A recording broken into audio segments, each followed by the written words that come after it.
کیونکہ وہاں پہ پھر بھی سوشل ڈسٹینسنگ کی جاتی ہے، وہاں پہ ان کو ایک میتھڈ سے گزارا جاتا ہے، ایک ایس او پی کے ذریعے گزارا جاتا ہے، ان کو ماسک دیے جاتے ہیں، ان کو سینیٹائزر دیے جاتے ہیں، تھوڑا سا جو کہ ان بہتر کے وہاں پاس صورتحال ہے، آپ کا گاؤں خیال ہے؟ میں یا دیہات میں یا ان کے گھر میں موجود نہیں ہے۔ اس لیے یہ ضرور ہے۔ اور ایک آخری بات سر کرتا چلوں میں نے ذرا کہ بریک پہ جانا یہاں ہے، تو پہ ایک ایکچولی واپس آ لاک کے ڈاؤن نہیں ہے، یہاں واپس آ لاک کے آپ ڈاؤن کا یہ نہیں ہے، نقطہ یہاں پہ مکمل اگر کیا کیجئے گا جائے گا محسن تو عزیز صاحب۔ کرفیو لگایا جائے گا۔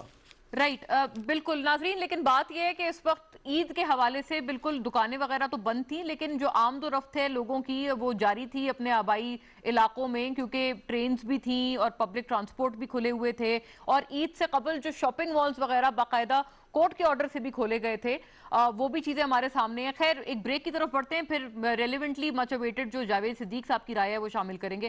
Stay with us.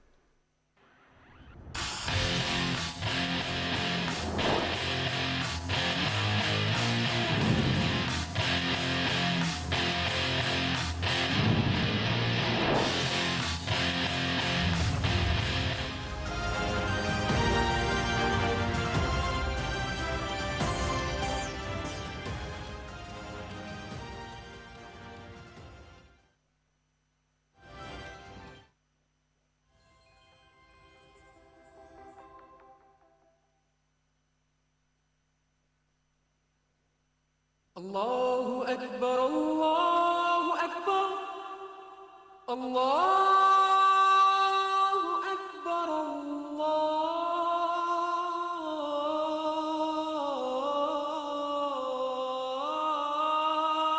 الله أكبر أشهد أن لا إله إلا الله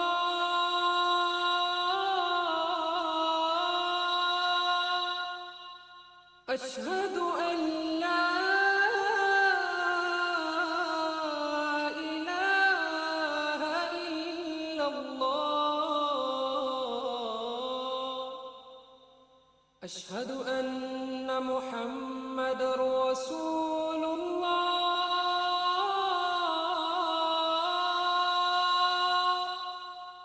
أشهد أن محمد رسول الله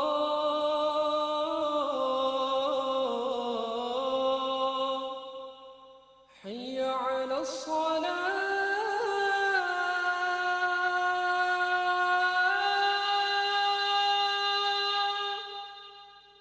حي على الصلاة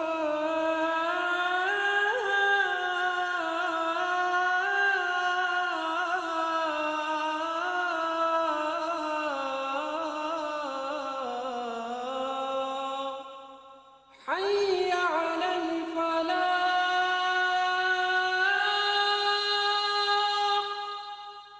حي على الفلاح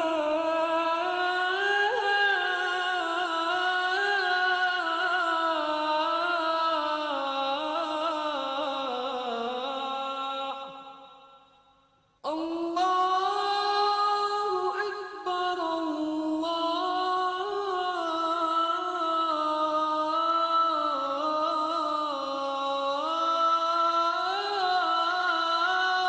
أكبر لا إله إلا الله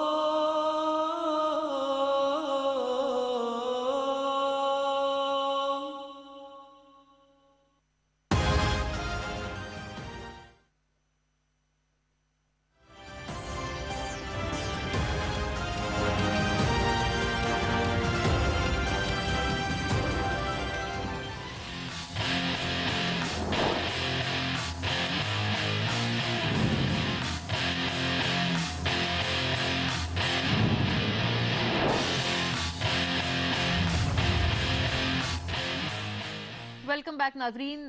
جناب جاوید صدیق سر، آپ کا ویو اب اس حوالے سے؟ دونوں باتیں یقیناً ویٹ ہولڈ کرتی ہیں، اور واقعی جو ایسے علاقے ہیں جہاں پر ہم سوشل ڈسٹینسنگ پریکٹس نہیں کر سکتے ہیں، جو ایک مکان یا ایک کمرے کے گھر میں وچ از مور اپروپریٹ 15-20 لوگوں کے اور افراد کے فیملیز رہتے ہیں، تو وہاں پر تو ویسے بھی یہ ڈویبل نہیں ہے۔